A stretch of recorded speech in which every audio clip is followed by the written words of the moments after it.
किसान भाइयों, जिस समय हमारे आलू की फसल लगभग 40 दिन के आसपास की हो जाती है, तो हमें अपने आलू की फसल की देखभाल किस प्रकार से करनी चाहिए जिससे हमारे आलू के जो पौधे हैं उनमें आलू ज्यादा बन सके, जो छोटे आलू हो मोटे हो सके और आलू का साइज तेजी से बढ़ सके। फसल के अंदर बलाइट ना लगे, अर्थात जो झुलसा रोग आता है वो बीमारी ना लगे, और हमारी आलू की फसल में कोई भी इंसेक्ट या पेस्ट नहीं लगना चाहिए, अर्थात जो कीट है वो नहीं लगने चाहिए। यदि हमारी आलू की फसल में कीट लग जाते हैं या पेस्ट या इंसेक्ट लग जाते हैं तो हमारे आलू की जो फसल होती है उसमें पत्तियां जो है बंध जाती है, सूख जाती है, जिसे हम वायरस रोग बोलते हैं। ये भी हमारी फसल में नहीं लगना चाहिए। जो हमारी आलू की फसल में आलू बने हैं, जो ट्यूमर बने हैं, वो फटने नहीं चाहिए, एकदम साफ शुद्ध होने चाहिए, सफेद निकलने चाहिए। और किसान भाइयों, आलू की जो फसल है उसमें आगे के लिए कोई बीमारी ना आए, तो इसी के बारे में किसान भाइयों मैं आपको एक ऐसा स्प्रे बताऊंगा, एक ऐसी दवा बताऊंगा। यदि आप अपनी फसल पर इसे लगाते हैं, अच्छे से अप्लाई करते हैं और समय से लगाते हैं, तो मैं आपको गारंटी देता हूं किसान भाइयों, आपकी आलू की फसल में कोई बीमारी नहीं लगेगी और आपके आलू का साइज है वो तेजी से बढ़ेगा, आलू फटेगा नहीं। और जब आप अपने आलू की खुदाई करेंगे किसान भाइयों, तो आपका जो आलू है एकदम साफ सुथरा निकलेगा, जिससे आपको मार्केट में उसके अच्छे रेट मिल जाएंगे। तो नमस्कार दोस्तों, मैं सुनील सुथार और आप देख रहे हैं आपका अपना मनपसंद यूट्यूब चैनल। अगर आपकी आलू की फसल 40 से 50 दिन के आसपास की हो चुकी है, हमने जो इस पर आज तक कार्य किए थे, इसकी ग्रोथ को बढ़ाने के लिए कार्य किए थे, इसमें आलू की संख्या ज्यादा से ज्यादा बन सके, उसके लिए खाद फर्टिलाइजर डाले थे।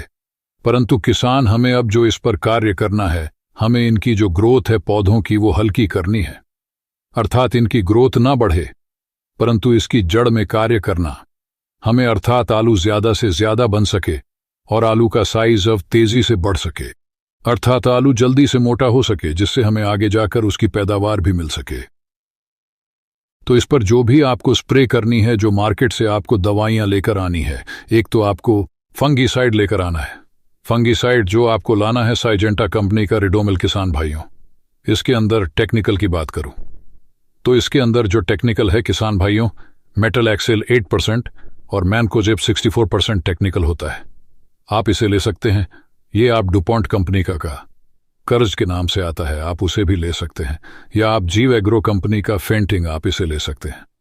इसके अंदर यदि हम टेक्निकल की बात करें तो इसके अंदर टेक्निकल होता है किसान भाइयों, ये होता है मेटल एक्सेल 4% प्लस मैनकोजेब 64%। इन तीनों में से आपको केवल एक ही फंगीसाइड लेना है, कोई सा भी ले सकते हैं, और डोज आपको 250 ग्राम प्रति एकड़ के हिसाब से लेनी है। किसान भाइयों, दूसरा काम इसमें आपको लेना है NPK 05234। ये किसान भाइयों आपकी जो फसल है, उसके जो पौधे हैं, उसकी ग्रोथ को हल्का स्लो कर देगा। आलू की फसल में जो आलू बने हैं उनके साइज को बढ़ाएगा, उनकी संख्या को बढ़ाएगा। किसान भाइयों, इसकी डोज की बात करें तो आपको 1 किलोग्राम प्रति एकड़ के हिसाब से लेना है। तीसरा काम इसमें आपको लेना है कीटनाशक। कीटनाशक में आप इमिडाक्लोप्राइड ले सकते हैं 17.8% वाला, या आप थाइमेथॉक्सैम ले सकते हैं 30% वाला। दोनों में से आपको एक ही कीटनाशक लेना है। यदि हम इनकी डोज की बात करें तो आपको 100 ml प्रति एकड़ के हिसाब से लेनी है। यदि आपकी फसल कमजोर है, उसके पौधे कमजोर हैं, पतले हैं, और आलू के पौधों में जो उनकी जड़ों में आलू कम है, अर्थात ट्यूमर कम है, तो आपको इसमें टॉनिक लेना है। आप कोई भी टॉनिक ले सकते हैं। यदि आपकी फसल ज्यादा हल्की है या ज्यादा कमजोर है तो आप 500 ग्राम प्रति एकड़ के हिसाब से ले सकते हैं। यदि आपकी फसल स्वस्थ है, सही है और पौधे तंदुरुस्त है तो आपको 250 ml प्रति एकड़ के हिसाब से लेनी है। किसान भाइयों, ये सभी दवाइयां आपको मार्केट से लानी है और मार्केट से लाने के बाद में आपको इनका घोल तैयार करना है। घोल तैयार करते समय आपको एक बात का विशेष ध्यान रखना है। जो आपने NPK 05234 लिया, इसका घोल आपको अलग बाल्टी में तैयार करना है, अर्थात आपको 2 बाल्टियां लेनी है। एक बाल्टी में आपको NPK 05234 घोलना है और दूसरी बाल्टी में आपको जो बाकी दवाइयां हैं, ये बाकी तीनों दवाइयां, ये आपको घोल लेनी है।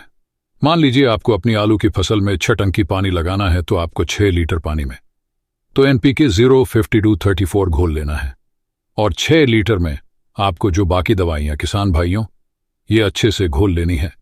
और स्प्रे करते समय आपको जो अपना पंप आपने लिया है स्प्रे करने वाला उसे आधा पानी से भर लें और दोनों दवाइयों में से दोनों बाल्टी में से आप 1-1 लीटर पलट दें और उससे पंप को अच्छे से भर दें और अपनी फसल में स्प्रे कर दें। किसान भाइयों, स्प्रे करते समय एक बात का विशेष ध्यान रखें। जिस समय आप स्प्रे करें तो आपकी फसल में पर्याप्त नमी होनी चाहिए। मौसम साफ होना चाहिए। लगभग 12 बजे के आसपास करें, क्योंकि ठंड का मौसम होता है तो हमारी फसल में सुबह की ओस नहीं होनी चाहिए। आप अपने आलू की 40 दिन पर इस प्रकार से देखभाल करते हैं, इस दवाई को लगाते हैं, इस स्प्रे को करते हैं और अच्छे से अप्लाई करते हैं, तो आपके आलू की फसल में कोई बीमारी नहीं आएगी। फसल स्वस्थ रहेगी, आलू जल्दी से मोटा होगा और आपको आलू की फसल से बढ़िया